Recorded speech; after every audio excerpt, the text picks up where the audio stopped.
하나님의 말씀 신약성경 요한일서 2장 26절 보겠습니다.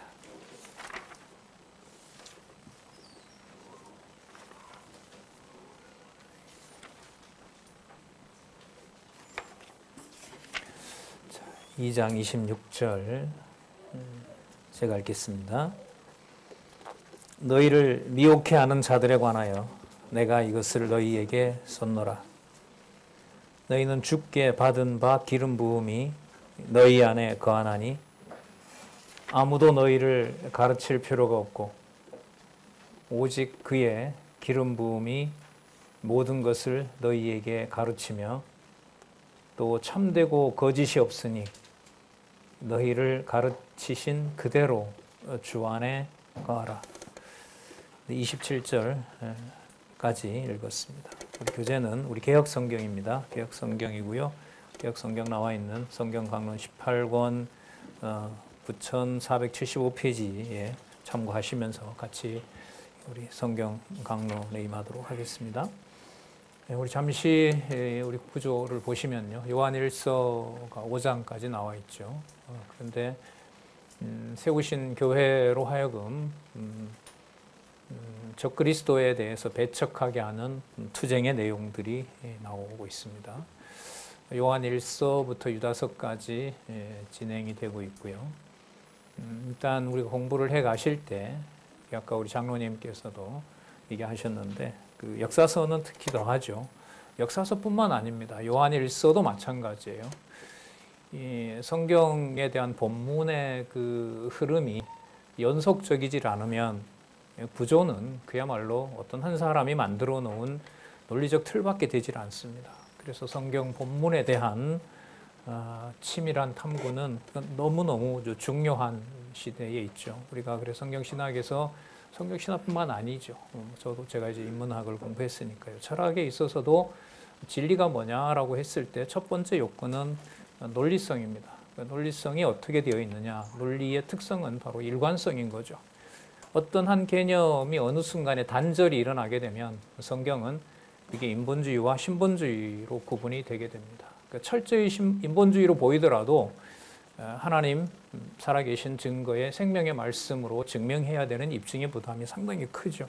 자, 그걸 이제 성경에서 해결하지 못하면 신학은 혼돈이 됩니다. 아무리 성경을 인용한다 하더라도 성경 흐름의 맥락을 벗어난 논리적 구성은 이거는 이제 인본주의로 할 수밖에 없습니다. 자, 그런 의미에서 다시 우리가 성경 강론을 대하면서 귀한 시간을 어떤 다른 메시지 방식이 아니라 성경 강론을 아직은 대할 수밖에 없는 성경 우리 경건의 시간도 우리가 강론 중심으로 할 수밖에 없는 그런 게 일단 되게 중요하고 또 앞으로도 기본이 되어야 될 거라는 생각을 또 한 번 하게 됩니다. 그래서 자 보시면은요. 1장에서부터 2장 17절까지 영원한 생명의 말씀에 대한 내용으로 바로 이 땅에 육의 몸을 가지고 오신 그리스도가 육의 몸을 가지신 그분이 요한복음에 나와 있는 대로 그 본성은 하늘에 속한 분이다. 거룩성이라는 게 그거죠. 이 땅에 있지만 이 땅이 규정하고 평가하고 마음대로 결코 할 수 없는 것. 바로 그것이 거룩성과 연관된 영원한 생명의 말씀이고요. 그와 함께 그 영원한 생명의 말씀이 이제 살았고 운동력 있는 말씀으로 역사하면서 적그리스도의 정체를 드러내면서 교회가 진리투쟁을 하도록 하는 겁니다. 그 진리투쟁의 현장이 바로 이제 요한 1서에서는 기록한 하나님의 말씀, 그리고 저기 대적자 출현은 기록한 하나님의 말씀을 부정하는 거예요. 그러면 그 양상은 어떻게 드러나냐 하면 사도들이 전한 말씀, 요한 1, 2, 3서는 물론이고요. 요한 복음을 포함한 예수님의 이 땅에 오셨던 기록, 마태, 마가, 누가, 요한, 성경신학에서는 놀랍게도 그 연관성을 사도행전 1장 11절 그리스도의 승천까지로 범위를 잡죠. 그래서 이 땅에 계셨던 그리스도에 대한 기록의 말씀을 받아들이지 않고 예수에 대해서 얘기하는 것은 당시로 보면 영지주의자들이 이제 적그리스도의 가장 구체적인 그 형태들이죠. 그 대적자의 출현을 알려줍니다. 어떻게 보면 드러내는 거죠. 그러니까 요한일서를 씀으로 해서 적그리스도가 누구인지, 그게 어떻게 가정에서부터 그 가족관계 속에 바로 교회를, 그리스도가 머리 대신 교회를 훼손하고 있는지, 그걸 교회에 쓰게 한 말씀이라고 봅니다. 그리고 그 대적자의 신성을 3장에서 계속 알려주고 있고요. 그 다음 보시면은 한쪽 가로 3에 형제 미워함을 알려줍니다. 형제 이러면은 이 땅의 육의 몸을 가지고 오셨던 그리스도의 삶과 직결되는 거죠. 여러분 너무나 잘 아시는, 강론하실 때, 말씀을 전하실 때 밖에 어머니랑 형제가 왔습니다라고 했을 때 예수님께서 그냥 그런 말로 한 것이 아니고요. 노합니다. 그렇게 알려준 제자들에게 누가 내 형제며 자녀냐라고 하는 그 한마디로 누가복음에 나오죠. 유대 중심의 가족 관계를 해체합니다. 뭐 불화도 보통 불화가 아닙니다. 나중에 그 요세푸스 기록에 보면 예루살렘이 70년에 망할 때 상상 이상으로 돌 하나 돈 위에 돈 놓이지 않게 하셨겠다는 말씀이, 다른 측면도 뭐 무시무시한 게 많지만은 가정교회를 해체시키는 거 보면 무섭습니다. 상상할 수도 없는 자녀의 살점이 이제 70년에 보면 요세푸스가 기록을 해놓고 있습니다. 하여튼 역사 속에서 이루어지는 가정교회에 대한 육의 몸을 가지고 이 땅에서 적그리스도와 대적하게 하시는 그 부분에서 형제를 사랑하게 하시기 위해서 진리 안에서 형제를 사랑하지 않는 적그리스도는 반드시 형제를 미워한다는 사실을 그야말로 폭로하고 알려주고 교회에 경고하는 내용이 나타납니다. 자, 그러면 우리 2장 26절부터 보시면은요, 앞부분 24절 우리 연결한다는 의미에서 잠시 보시면서 우리 26절로 가볼게요. 24절. 너희는 처음부터 들은 것. 이 처음부터 들은 것이 기록에 의하면 요한 사도만 쓴 것. 이건 문법적인 거죠. 역사적인 것이고. 그러나 요한 사도를 통해서 기록한 앞에 있었던 마태, 마가, 누가 같은 경우에 누가를 제일 나중에 세 개 중에 쓴다고 그러고요. 뭐 이견이 있지만 55년에서 60년. 그리고 요한복음을 85년경이라고 하니까요. 그리고 그 사이에 뭐가 무너집니까? 70년에 뭐가요? 마태, 마가, 누가를 쓸 때는 예루살렘 교회가 있었어요. 그러니까 요한복음 쓸 때는 예루살렘의 교회 자체가 없습니다. 잡혀가고요. 수많이 잡혀가고 말로 흔적이 없죠. 뭐 진짜 대참사가 일어나게 되고 예수님의 약속대로 이루어집니다. 자, 그 모든 내용들입니다. 마태, 마가, 누가, 그리고 사도들이 기록한 말씀. 베드로 우리 후서 살펴봤죠. 베드로 후서를 쓰면서 다른 사도 바울의 글도 정경이라고 확증을 해주고 있습니다. 그래서 몇 차례 말씀드렸지만은 정경에 기록된 1세기 95년 이후로 적어도 396년, 앞으로 한 300여 년 동안 이 정경이 기록한 하나님의 말씀이 하나님의 교회를 어떻게 통치하고 다스리는지 그 역사가 나타나고 있습니다. 지난번에 말씀드렸지만 우리 오이코스 대학에 계시는 프랑스의 권현익 교수님, 박사님을 제가 2년 전에 만났을 때 제가 그랬어요. 제가 이 책을 읽다가 제가 울었다고. 총장님 여기 와 계신데 총장님이 소개해서 읽었는데, 조금 전에 말씀드렸던 95년경 이후로 하나님의 말씀이 그냥 저는 교권에 의해서 왜곡되는 역사였고 교부들에 의해서 그냥 그 정도 보존되는 걸로 알고 있었는데, 그거는 이제 아니라는 사실이죠. 알프스 계곡마다 하나님의 말씀을 지키다가 가족 자체를 불에 태워 죽이고 가톨릭이 그런 역사를 발로 뛰어다니면서 이제 고증을 해놓으신 걸 제가 듣고 또 몇 곳에 안내를 해주는 거 보고 진짜 살았고 운동력 있는 하나님의 말씀의 역사, 이게 바로 교회사구나, 이제 그런 또 증거나 그런 설명들을 듣게 됐습니다. 자, 어쨌든 다시 한번 24절 보시면 너희는 처음부터 들은 것 바로 다 포함하겠죠. 전체적으로 보면 기록한 말씀 전체와 연관이 되고요. 순서상으로 보면 이제 요한 1, 2, 3서, 유다서, 요한계시록 하니까요. 성경 전체를 떠올려도 무리는 아니라고 봅니다. 너희 안에 거하게 하라. 또 나오죠. 처음부터 들은 것이 너희 안에 거하면 너희가 아들의 안과 아버지 안에 거하리라. 그가 아버지께서죠. 우리에게 약속하신 약속이 이것이니 곧 무엇이라? 영원한 생명이라. 요한일서 1장 1절이 시작했던 태초부터 계신 말씀에 대하여 우리가 본 바요, 들은 바요, 탐구한 바요, 연구한 바로다. 이게 지금 요한일서 5장까지 나타날 때마다 단락을 소개하고 그때 단락을 요약하면서 나오는 말씀이 바로 영원한 생명입니다.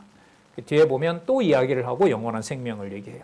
그러면 육의 몸을 입고 이 땅에 오신 예수 그리스도에 대한 기록인 마태, 마가, 누가, 요한의 각각 그 특징과 다양성과 통일성을 하나로 예수가 그리스도임을 확증한 것을 빼고는 형제들의 교제와 이 글을 쓰는 목적은 뭐라고 얘기를 했었죠? 사귐이 있게 하려 함이라. 그 코이노니아의 기원이 창세전 아버지와 아들이 함께 했고 그 안에 여러분들과 제가 있었다. 요한복음 17장 우리도 한번 확인해 보자고 했잖아요. 거기에 이제 관련된 중요한 개념이 바로 영원한 생명입니다. 자, 그 다음에 26절부터 29절까지 기름 부음의 가르침대로 그리스도 안에 거하라고 알려줍니다. 이제 그리스도 안에 거하는 것이 바로 영원한 생명임을 알려주는데 중요한 개념이죠. 계속 이게 나옵니다. 내가 이것을 너희에게 썼노라. 그러니까 성경 계시 기록의 완성이 다가오고 있는 거고요. 기록한 말씀에 철저히 바탕을 두고 있는 것이고요. 그 문자는 예로 들면 예수님께서 물을 뭐로 만드시죠? 요한복음 포도주로 만들죠. 그러니까 물은 물이고 포도주는 포도주예요. 그건 고유한 성질을 가지고 있어요. 땅에 있는 육신은 육신이고 하늘에 있는 영혼은 그야말로 영혼의 세계인 거예요. 그런데 이 두 가지가 그리스도를 통하여 하나님께서 만족하시는 조합이 일어난다는 거죠. 결합이 일어난다는 거예요. 하늘에 정한 그 뜻을 이 땅에 있는 육의 몸을 통해서 완벽하게 보여주신다는 거죠. 자, 계속 볼게요. 내가 이것을 너에게 썼노라. 27절. 너희는 뭐라 그럽니까? 주께 받은 바. 이 주 속에 물론 성령의 기름 부음이에요. 근데 성령은 자신이 독자적으로 사역하시나요? 아니죠. 요한복음 4장 26절, 요한복음 5장 26절. 내가 아버지께로 보낼 성령이 오시면, 다르게 말하면 아버지께서 나를 통해서 보낼 성령이 오면, 그러니까 아버지가 주어가 되시기도 하고 예수 그리스도 아들이 주어가 되시기도 하는 거예요. 그러니까 여기에는 주께 이렇게 얘기했을 때 이게 이제 구약의 번역인 아도니아로 본다면 여호와를 떠올리는 개념이기도 합니다. 여호와는 창세전에 언약하신 대로 그것을 전부 계시하시는 분. 자, 여기 보시면 영원한 생명을 계시하시는 사역이라고 할 수 있겠죠.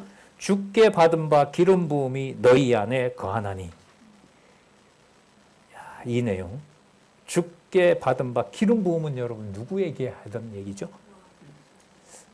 지금 그 돌아가신 허성건 목사님이 번역을 그대로 둬야 된다라고 강하게 주장하는 것이 뭐냐 하면 기름 부음 받았다는 것을 고유명사로 번역해야 된다. 그래서 그분 성경에 보면은 다 메시아크로 번역을. 그걸 신약에서도 크리스투스로 돌아.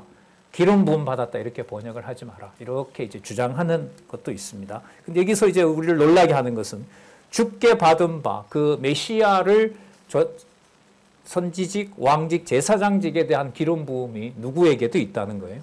우리에게도. 하나님의 성도들에게 성령의 기름 부음이 존재한다는 거죠. 그래서 이게 베드로 후서에 이미 나왔어요. 뭐 같은 제사장? 네, 왕 같은 제사장. 그리고 베드로 후서에 경이 완벽하게 기록되는 빛이 비치는 시간이 온 것을 약속했죠. 너무 신비로운 거죠. 진짜 많은 연구가 되어 하면 할수록 더 성경 전체에 대한 말씀의 권위가 올라가는 확증되는 그런 부분이기도 하라고 봐요.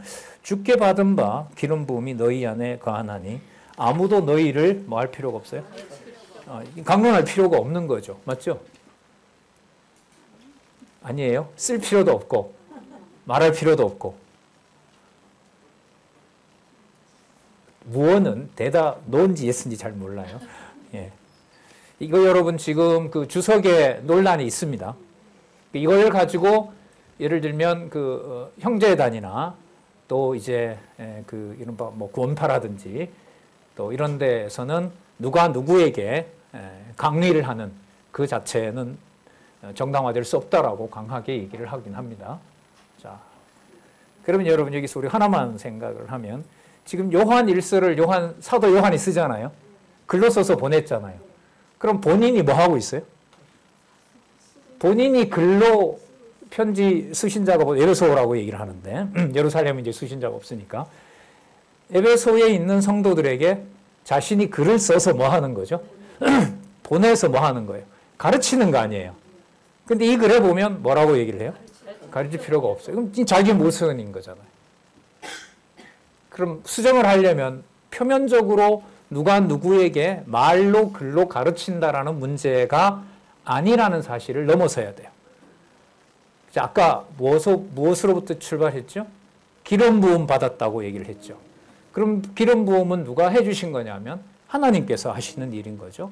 그럼 하나님께서 사도 요한으로 하여금 기록한 것이 원저자가 사도라면 자기 모순이 되는 거죠. 그러나 우리가 뭐 익히 잘 아는 말씀, 모든 성경은 하나님의 감동으로 기록됐다는 그 말씀 너무나 우리 익숙한데요. 그럼 여기에서 사도 요한이 기록한 이것은 기자로서의 자기 역할로 끝나는 거예요. 그리고 이 말씀을 그다음 두 번째, 이 땅에 있는 문자가 아니라 우리 지금 골로새서 연구반에서 하고 있죠. 어디에 속한 법은 죽었다 그러죠. 의문에 쓴 법. 그러니까 문자의 종언입니다. 문자를 통해서 객관적인 진리를 증거한다는 사건은 골로새서에 나오는 대로 끝이 난 거죠. 마찬가지인 거죠. 사도 바울이 신약의 절반 이상을 쓴 것도 원저자를 바울로 놓아버리면 그건 자기 모순이 되어버리는 거예요. 그러면 이 땅에 문자로 기록한 이 말씀이 요한일서 1장 1절서부터 보고 듣고 본바 만졌다고 했을 때 그 만진 그 내용이 육신으로 이 땅에 오신 그리스도를 만진 것처럼 우리의 지각을 통해서 들어오는 이 문자가 기름 부음을 받도록 한 성령의 보혜사 성령의 인도하심으로 어디에 있는 차원으로 연결을 시켜주신다는 걸까요? 하늘에 속한 영원한 생명으로 연관을 시켜주셔야만 가능하다는 겁니다. 그러니까 이게 요한계시록 22장 18절 19절에 이 기록한 것에 대해서 뭐 하면? 더하면 뭘 더한다? 재앙을 더할 것이고 빼면 너희 이름을 빼버리겠다. 이렇게 얘기를 한단 말이죠. 그래서 글쎄요, 이런 고민들 여러분들 해주셨는지 하시겠죠. 이게 전체적으로 이제 흐름을 따라서 공부를 하시니까 요한일서의 이 말씀들과 그 다음에 요한계시록으로 정경이 완성되는 이유가 뭘까? 이 논리적 연관성은 어떤 의미가 있을까? 이런 고민을 안 할 수가 없죠. 어쨌든 이 책은 계속해서 1페이지부터 9882페이지까지 페이지를 붙여놨고 그것이 성경을 하나님의 말씀으로 원저자를 하나님으로 보는 바로 이 저자의 주장은 어떤 방면에서 어떤 질문이나 하더라도 말씀이 가지는 권위가 신적인 성령 하나님이 주관해 가시고 기록한 하나님의 말씀임을 확증해 줘야 되거든요. 이게 형식상 우리는 이렇다라는 것 가지고는 되지 않는단 말이죠. 자, 그래서 가르칠 필요가 없고, 자, 계속 볼게요. 또 강조를 해요. 가르칠 필요가 없는 이유가 바로 이것이라는 거죠. 오직 무엇이? 오직 그의 부음이. 그러니까 성령께서 하나님께서 기름 부어준 그것. 그러니까 뭐 중생이라고도 할 수가 있고요. 성령의 어떤 내적인 조명이나 가르침일 수도 있는 거고요. 자, 오직 그의 기름 부음이 모든 것을 너희에게 가르친다. 모든 것을 너희에게 가르친다. 예수님도 그런 말씀을 하셨어요. 참 선하고 귀한 선생님입니다. 이러니까 예수님이 뭐라고 반박하죠? 선한 분은 하나님 한 분밖에 없다. 그 가르침에 놀라서 얘기를 하니까 선한 분은 하나님 한 분밖에 없다. 말을 전하는 날 보고 또 기적을 보여주는 날 보고 표적을 보여주는 날 보고 선하다고 하지 말라. 예수님께서도 엄단하셨던 내용이죠. 이게 성경 교육과 신학 교육에서 이런 문장 하나는 뭐 근본을 흔드는 거죠. 그럼 나는 뭘 하고 있는 거지? 뭘 전달하고 있는 거지? 내가 어떤 위치에 있는 거지? 고민을 안 할 수가 없습니다. 너에게 가르치며 또 참되고 거짓이 자 그럽니다. 오직 그의 기름 부음이 모든 것을 가르치시기 때문에 이렇게 해도 되겠죠? 뭐와 뭐가 없다? 참되고 뭐가 없다. 거짓이 없나니 너희를 가르치신 그대로 주 안에서 거하라. 그럼 이건 기록한 말씀을 하나님 말씀으로 이건 사도 요한의 자기 생각이야. 순간 가는 겁니다. 그렇게 평가를 하면. 그렇다고 받아들이고 싶어도 전달하면서 전해주는 자가 없으면 그 뜻이 또 무엇인지 몰라요. 그럼 전하는 자를 통해서 그것을 명확하게 전달받았고 깨닫다고 해서 그 사람을 뭐로 만들 수는 없어요. 보혜사 성령으로 대체할 수는 없어요. 그래서 여러분 요한 1서가 뭐로 끝나냐 하면요. 우상 조심해라. 그 말 속에는 사도 요한이 자기를 뺄까요? 넣을까요? 넣죠. 그리고 요한 2서에 가서 어떤 교회로 갑니까? 가정교회로 갑니다. 가정교회로 가요. 전 이것도 꽤 오래 많이 고민을 했죠. 요한 1서의 이 무게감에 비해서 요한 2서, 3서는 극히 개인적인데 거리가 너무 먼 거예요. 멀어도. 너무 멀어요. 가끔 단서가 나오는 게 있긴 있어요. 근데 그 중요함은 그냥 논리적으로 그런가 보다였는데 하지만 지금은 어쨌든 여러분들 앞에 질문을 하면 답을 할 수 있는 그 정도의 이제 봉안은 가지고 말씀을 드리게 됐습니다. 자, 그 다음 볼게요. 너희를 가르치신 그대로 주 안에서 거하라. 계속 나오죠. 가르친다, 썼다, 알려줬다. 계속 이 말씀을 하고 있어요. 문자 이상의 어떻게 보면 문자를 통제하는 겁니다. 문자를 통제한다는 것은 여러분들의 지각과 지성과 그 감성과 그 어떤 주장의 판단까지 다 하나님의 말씀이 주관한다는 것이죠. 그걸 성령께서 말이 떨어지는 순간 주 안에 속한 것인지 교회와 성도를 자기의 이익의 수단으로 삼을 것인지 이미 그 자리에 이미 기록되고 완성된 하나님의 말씀이 심판한다는 겁니다. 은혜만 온통 오는 곳은 없어요. 이 지상에서. 하나님의 말씀은 반드시 무서운 심판 아래에 든다는 겁니다. 자녀라고 한다면 앞부분에 읽었던 그 마음에 기름 부음을 받은 자들아. 그 안에 거하라. 자녀들아 이제 그러므로 그 안에 거하라. 이는 주께서 나타나신 바 되면 그의 강림하실 때에. 자, 여러분 강림하시는 분은 누구죠? 우리는 성부, 성자, 성령 하나님 가운데 누가 강림하세요? 성자께서 강림하시잖아요. 근데 지금 이 본문을 보면 누가 강림한다고 선을 흐려버려요. 주께서라고 했을 때 그럼 이 주께서가 여기서는 그리스도께서 강림하신다는 거지만 뒤에 가면 아버지 하나님이 강림하신다는 표현이 또 나옵니다. 그래서 이 강림이 어떤 특정한 어떤 이런 우리가 생각하는 방식으로 누가 오는데 누가 와? 그 사람이 와. 이렇게 특정하는 것을 흐려놓습니다. 흐려놓는다는 말은 이해할 수 있는 폭이 이 세상에 있는 개념으로 정립되지 않는다는 거예요. 설명할 수가 없다는 거예요. 그래서 기록한 말씀을 그대로 따라가는 것이 너무너무 중요하죠. 자, 자녀들아 이제 그 안에 거하라. 이는 주께서 나타나신 바 되면 그의 강림하실 때에 우리로 담대함을 얻어 그 앞에 하지 않게 부끄럽지 않게 하려 함이니라. 이제 뒤에 나오는데요. 이 부끄러움이라는 것이 두려움과 연결이 되고요. 두려움은 곧 하나님의 심판이 임한 것이고 그 두려움인 것의 증거가 뭐로 나타나냐면 진리의 말씀을 받고 형제를 사랑하지 않는 것에서 심판이 끝이 난다고 얘기를 합니다. 그래서 하나님은 사랑이시다. 이게 요한 1서에 많이 나오거든요.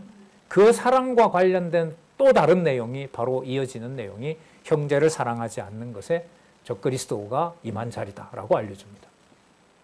이걸 어떻게 선택하고 내가 그 관리를 하고 근본적으로 불가능합니다.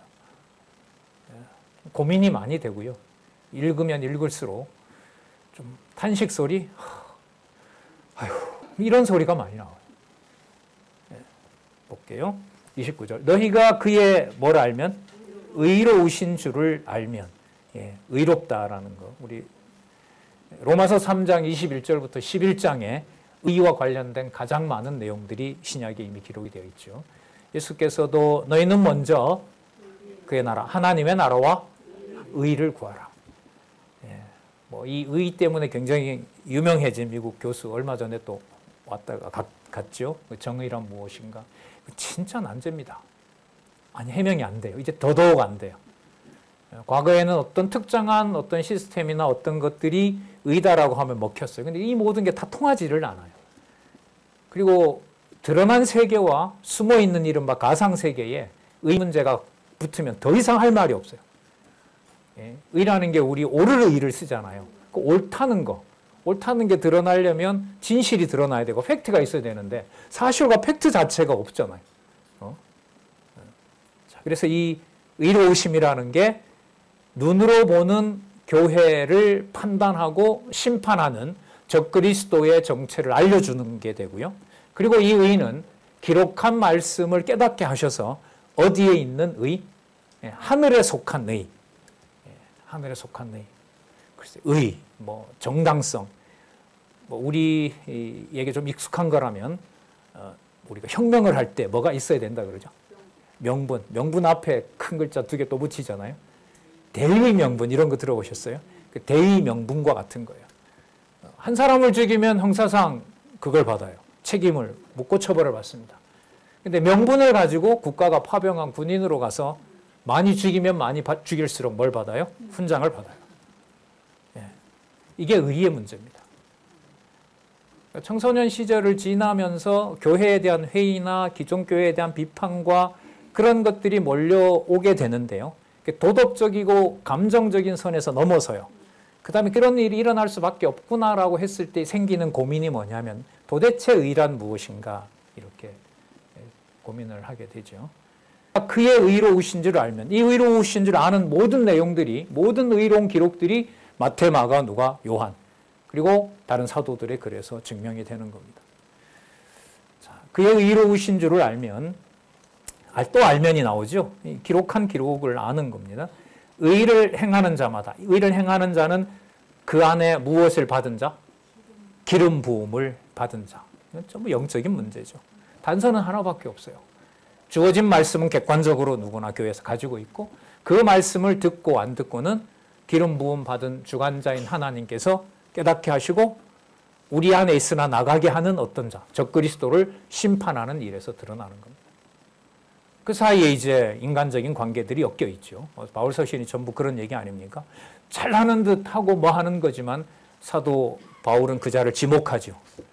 그 사람은 그 자는 하나님의 심판이 임한 자이다라고 서신에서 얘기를 합니다. 그리고 반대로 의를 행하는 자의 이름을 구체적으로 거명하죠. 첫 시간에 했던 골로새서 끝에 가면 바울이 구체적으로 거론한 동력자들의 이름이 가장 많이 나와요. 골로새서 끝날 때 보면 바로 그 예가 성경적인 근거라고 할 수 있는 거죠.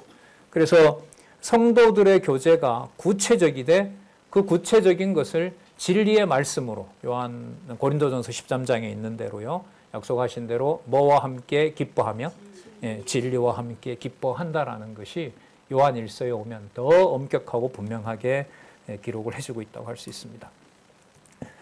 의를 행하는 자마다 그에게서 난 줄을 아니라 태어났다는 거죠. 그러면 여러분 자손 땅 통치 언약이라는 3대 언약이 요한 복음에 보면 진짜 낳는 것은 무엇을 낳는 거죠? 영원한 생명을 낳는 거죠. 그 마음에 뭘 부어준다? 기름을 부어준다. 그건 누구로부터 난 것이다?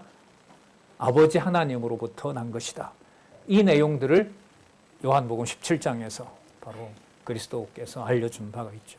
또 너무나 잘 아시는 잠언 8장 22절에서부터 31절까지 내가 태초에 세상 바다도 만들기 전에 산도 만들기 전에 내가 아버지로부터 태어났다. 3번인가 나오죠. 신학에서 영원한 출생이라고 얘기를 하는데 성경적인 용어인 거고요. 의의 문제와 관련해서 의를 행한다라고 하는 것은 오직 하나님으로부터 난 자여야 돼요.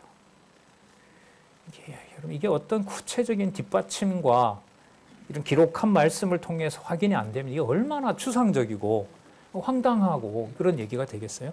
그러다 보니 이제 이 성경을 부정하게 되면 당시의 영지주의자들은 예수가 그리스도라는 것은 우리가 겪는 이 고통 때문에 그는 고스트로 왔다. 그 영지주의. 그럼 그 지식은 우리의 깨끗한 지성을 통해서 이른바 플라톤이 얘기했던 그 차원의 논리적으로 이성적으로 접근하면 된다. 그리고 그 실천은 이제 인간 중심적으로 표현을 하게 되는 거죠. 자, 그리고 그것은 교회에서 바로 교회와 성도를 자기의 정욕의 수단으로 삼는 것으로 드러나게 되겠죠. 적그리스도로. 의를 행하는 자마다 그에게 난주를 알리라. 자, 근거가 그 다음에 나옵니다. 근거가 그 다음에 나와요. 3장 1절에서부터 12절 대적자의 신상을 알려주는데 본문으로 보면은 의를 행하는 자마다 누구에게서 난주를 안다? 하나님께로, 주께로부터 난주를 알게 된다. 자, 그러면서 3장 1절에는 보라, 누가 나오죠? 아버지께서. 한번 아까 보세요, 여러분. 주께서라고 했을 때 주의 강림은 누굴 얘기를 해요? 구체적으로? 예수 그리스도를 말하는 거거든요. 이제 오면 주 안에서 의를 행하는 자는 그리스도가 의로운 줄을 아신다 그러는데, 그럼 그리스도가 의로운 줄을 안 결과가 뭐냐 하면 그에게서 난 줄을 안다. 그럼 누구에게서 난 거냐면 이 맥락으로 보면 그리스도에게 난 거거든요. 강림하신 주로 보면. 그런데 3장 1절로 오면 보라, 또 누가 나와요? 아버지께서. 그래서 제가 구절이 하나 있는데 그 구절에는 하나님 아버지 구주 예수 그리스도라고 하는 구문이 나와요. 근데 그게 거기에 그리고가 들어가느냐 안 들어가느냐 이게 논쟁이 또 돼요. 근데 제가 볼 때 그 논쟁이 그 부분만 가지고 해결되는 게 아니에요. 이제 로마서부터 시작해서 요한 계시록에 가면서 구주 하나님과 구주 하나님 아버지와 예수 그리스도라고 하는 주어는 공동으로 드러나게 됩니다. 분리가 되죠. 특히 요한계시록은 더 그렇죠. 자, 보겠습니다. 보라, 아버지께서 어떠한 사랑을 우리에게 주사. 아까 그걸 뭐라 그랬냐 하면 기름 부음 받았다. 누구로부터 났다? 주께로부터 났다. 자, 어떠한 사랑을 우리에게 주사. 여기 나오네요. 누구의 자녀라? 하나님의 자녀라 일컬음을 얻게 하셨는고. 우리가 그러하도다. 자, 이때 육의 몸을 가지고 진리의 말씀을 받아서 살아가고 그 안에 성령 세례를 받은 지체들, 사랑하는 자들, 우리가 그러하도다. 그러므로 세상이 우리를 알지 못함은 누구를 알지 못하는 것이다? 그를 알지 못하는 것이라. 그는 누굴까요? 여기서는 하나님 아버지. 하나님 아버지를 알 수 없다는 거예요. 그러면 여러분, 하나님으로부터 난 하나님의 자녀라고 호칭을 하면서 그에게 이제 뒤에 나오지만 진리의 말씀을 무시하고 인위적으로 자기의 종을 만들고 자기가 부리는 자로 만든다라고 하면 그 자체가 누구의 자녀가 아님을 드러내는 사건일까요? 하나님의 자녀가 아니라는 사건을 드러내는 심판이 되는 겁니다. 그래서 여러분, 제가 가정을, 교회로서의 가정에 대한 부분을 이 육신이 시작되는 그곳을 지금 우리가 읽어보는 이 말씀을 빼고 생각할 수가 있을까요? 네, 없어요. 할 수가 없다고 봐요. 이 요한 2서 3서 문제와 연관이 된다고 봅니다.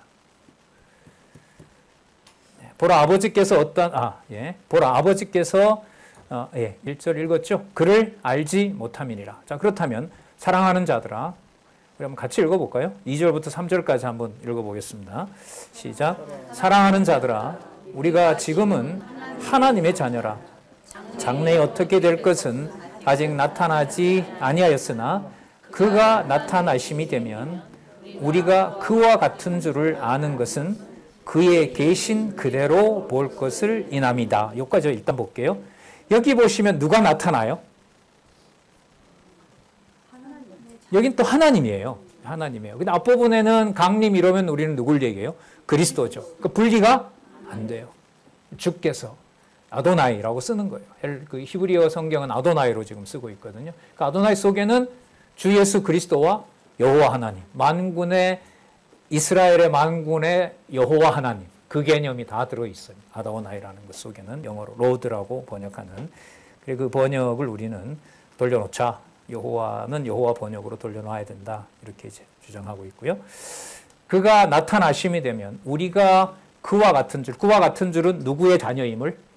하나님의 자녀임을 자, 아는 것의 증거가 뭐냐면 그의 계신 그대로 볼 것이라. 그가 계신 그대로 볼 것이라. 우리 강론집 우리 주석을 좀 참고할게요. 9480페이지에 보시면 두 번째 줄, 곧 그리스도께서 재림하시면 하나님의 자녀들도 부활의 몸을 입고 그리스도와 같이 될 것을 알며 그 이유는 부활의 몸으로 계셨다가 그 몸으로 오신 그리스도를 그 모습대로 하나님의 자녀들도 보게 될 것이다. 그런데 지금 이 본문에 보면 누구와 누가 구분이 되지 않는다? 그러면 예수님 오셨네라는 걸로 표현이 부족한 거예요. 누구도 강림하신다고 되어 있으니까 아버지도. 그럼 그걸 볼 수 있는 근거는 어디에 있냐면 성령께서 기록해 놓으신 하나님의 말씀이 성취되는 걸로 아는 거죠. 그러면 이른바 성삼위 하나님의 강림이 되는 거예요. 그리고 그 증거가 함께하는 지체들과 진리의 말씀 아래서 뭐 하는 거? 코이노니아. 사귐의 문제. 그 사귐의 출발이 교회로서 가정이라는 비밀인 거죠. 그래서 제가 가정교회를 작년에 연구를 많이 했거든요. 우리 작년 9월에 그 서울에 그 이태원에 있는 그 교회 가서도 하면서 전통 교회가 어거스틴도 그렇고요, 루터, 칼빈 다 마찬가지인데 어떻게 이 가정교회를 제도권에 들어오지 않는다고 정죄하고 심판하고 때로는 죽이고 그렇게 했는지를 이제 발표를 했더니 원로 한 분이 나중에 보자 하시면서 너무 그렇게 그쪽으로 보지 말라고. 사실인데 보고 안 보고 문제는 아니지 않냐고. 이제 그걸 살펴본 이제 저로서는 육의 몸을 가지고 이 땅에 태어났던 교회로서 가정. 여기 있는 표현으로 다 쓰면 영원하신 하나님. 전통적으로 성부, 성자, 성령, 하나님. 보이지 않는 형상이 구체적인 육의 몸을 통해서 드러나게 해주시는 그 가정에 대한 비밀을 알게 됐다는 거였었죠. 감사하고 두렵고 인간적인 어떤 평가, 감정을 어디 하나로 이렇게 평가할 수 없는 그런 생각이 듭니다. 흔들어 놓는 거죠. 다 기존 틀들을 깨버리는 거고요. 사랑하는 자들아, 우리가 지금은 그의 계신 그대로 볼 것을 인함이니라. 여러분, 이 땅에 오셔야 비로소 그 모습이 있는 걸까요? 본래 그 모습으로 사귐이 있었던 것을 우리에게 보여주는 걸까요? 1장의 내용이 바로 아버지와 아들이 함께 계셨다. 그것이 코이노니아다. 그걸 밝혀주고 있는 거죠. 그게 여러분들 요한 1장 1절에 보면 신기한 말씀이 나오죠. 태초에 말씀이 계시니라. 그 말씀이 하나님과 함께 계셨고 곧 하나님이라. 분리된다는 거예요? 안 된다는 거예요? 막 섞여 있다는 거예요? 아니다는 거예요? 그것도 아니라는 거예요. 그 명제도 난제입니다. 그건요, 학자들 입장에서는 더 이상 쓸 수가 없어요. 분리된다, 안 된다, 양쪽을 하나 선택해야 되잖아요. 그러니까 이제 어떤 한쪽을 갖게 되면 다른 쪽의 어떤 반박을 받게 되는 거죠. 요한 1서에 와서 이 문제를 바로 이렇게 신묘한 말씀으로 확인을 하게 됩니다.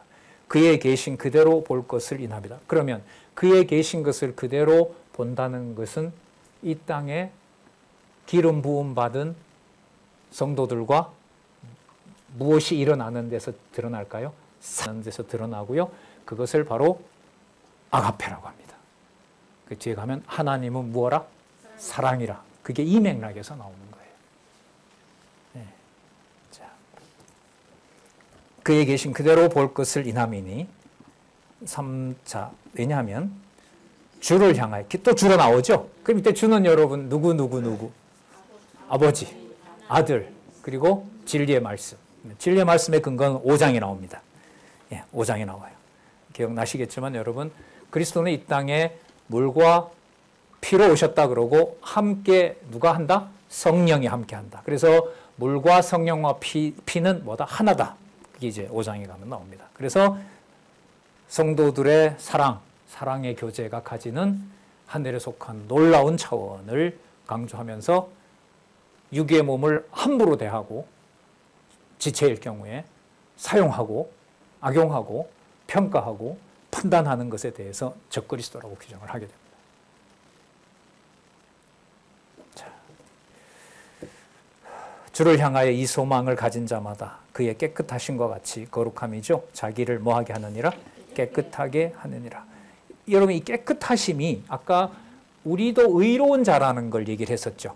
그럼 이때 의로운 것이 우리가 보이는 도덕적 차원을 훨씬 뛰어넘는 문제라면 깨끗하게 한다는 것도 우리가 생각하는 그런 의미에서 도덕적 바른 것 이런 것 훨씬 넘어서는 차원인 거죠.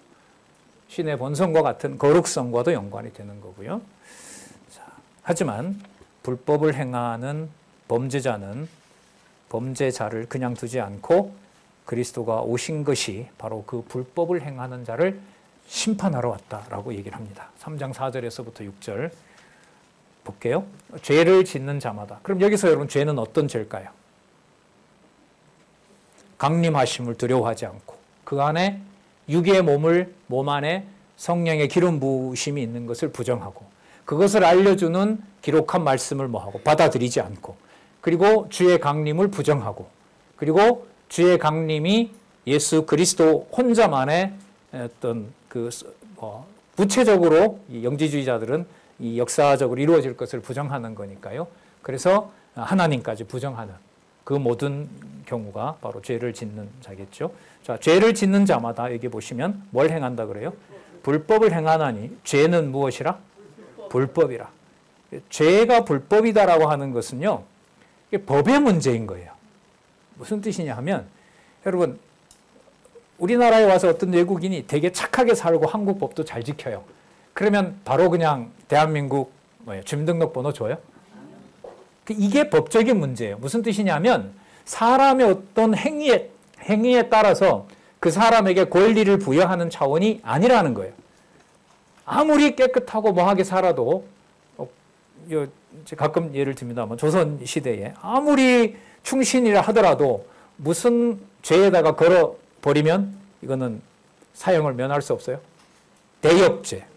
대역죄에만 우리나라로 말하면 옛날에 그런 거 많았었죠. 예.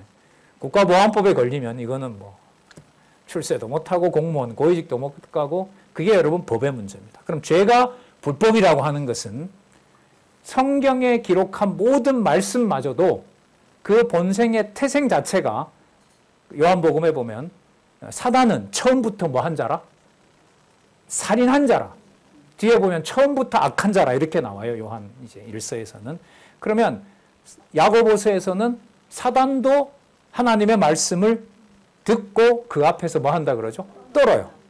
그러니까 행위로는 하나님의 말씀을 지키는지 안 지키는지 적그리스도의 정체가 무엇인지를 규정할 수가 없어요. 그럼 법으로 처음부터 악한 자고 처음부터 살인한 자라고 법적으로 규정을 해놔버려야 돼요.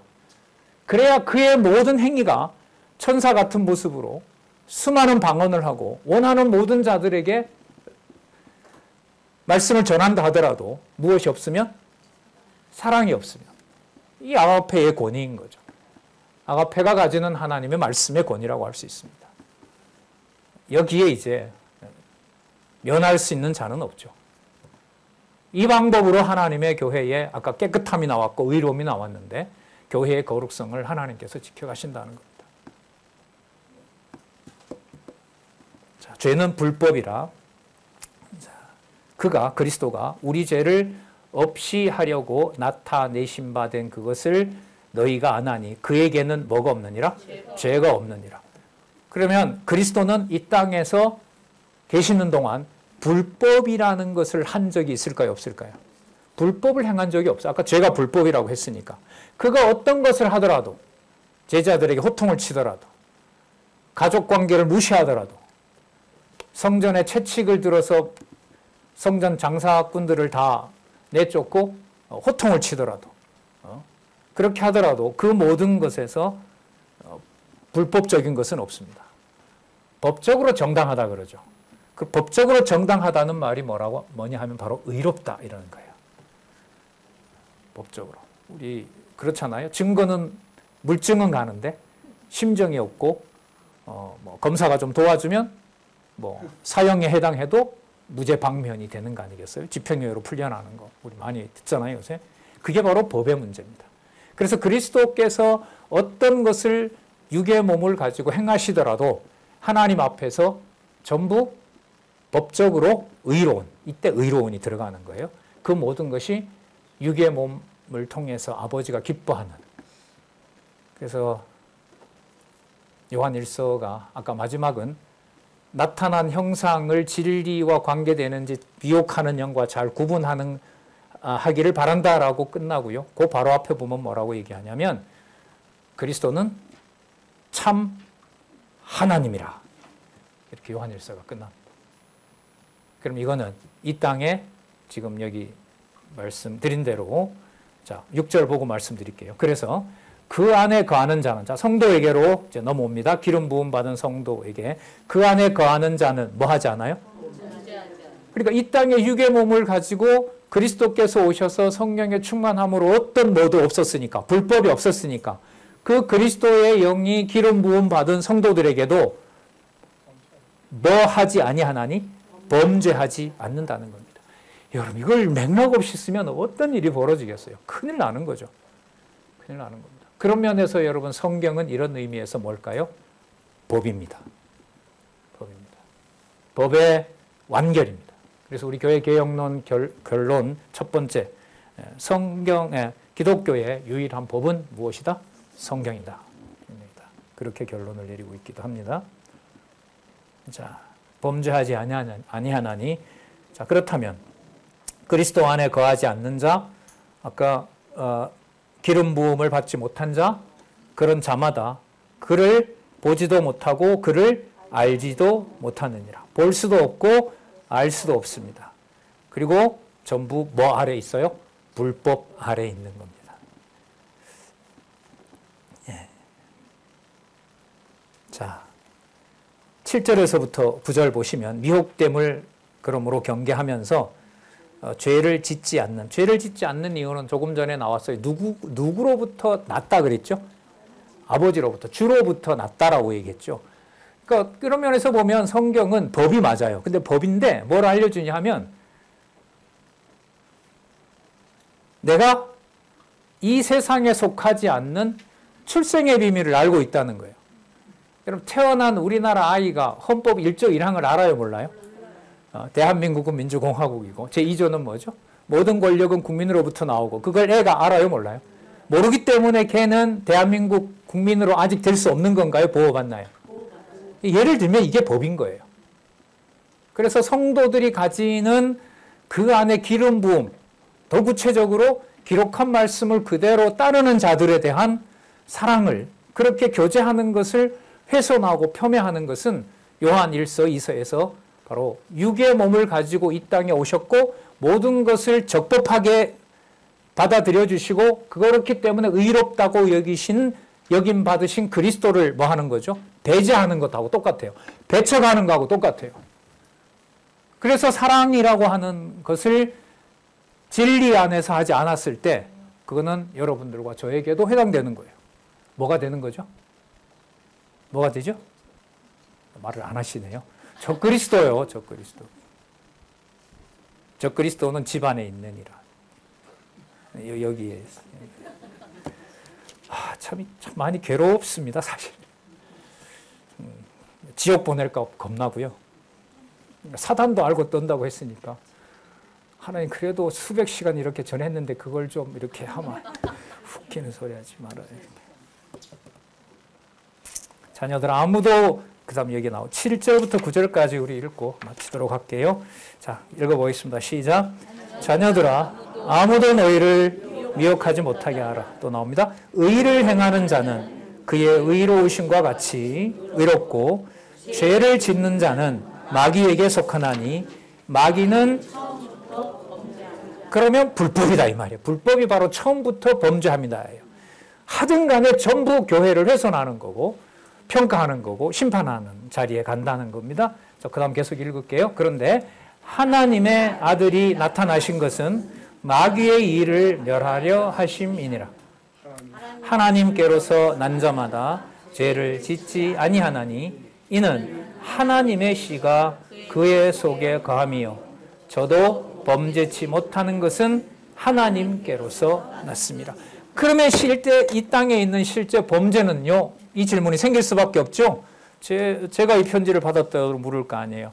그래서 뒤에 가면 하나님께로 난 적법한 하나님의 백성이 범하는 것에 대해서는 뒤에 보면 사망에 이르지 아니하는 범죄 이렇게 얘기를 합니다. 그러면 그 사망을 이르지 아니하는 범죄의 원천은 이 땅에 화목제물로 오신 그리스도다. 다시 영원한 생명을 소개합니다. 너무 논리적이고요. 앞에 있는 개념을 이렇게 낱말을 말씀을 빼고는 그 다음으로 갈 수 없는 그걸 우리 다시 한번 확인했으니까요. 이 차제 우리 요한 1서 공부를 같이 해주시면 참 고맙겠습니다. 기도하겠습니다. 하나님 아버지 감사합니다. 두렵고 떨리는 마음으로 하나님 말씀 대하게 해주시고 하지만 내 모든 감정으로도 대신할 수 없는 하나님 말씀의 권위 앞에 우리를 이 시간 묶어주시고 붙들어 주셔서 감사드립니다. 간절히 원하옵나니 우리가 말씀을 깨닫는 것이 아니라 하나님의 말씀의 권위가 하나님의 무한하신 사랑이 하나님으로부터 났기 때문에 이 자리에 진리와 함께 교제하며 아름다운 시간 가질 수 있게 해주신 것을 다시 기억합니다. 한 사람의 나고자 없이 진리 안에서 이 복음의 자유를 누리는 귀한 주의 백성들 될 수 있도록 인도하시고 보호해 주시옵소서. 예수님의 이름으로 기도드렸습니다. 아멘. 네.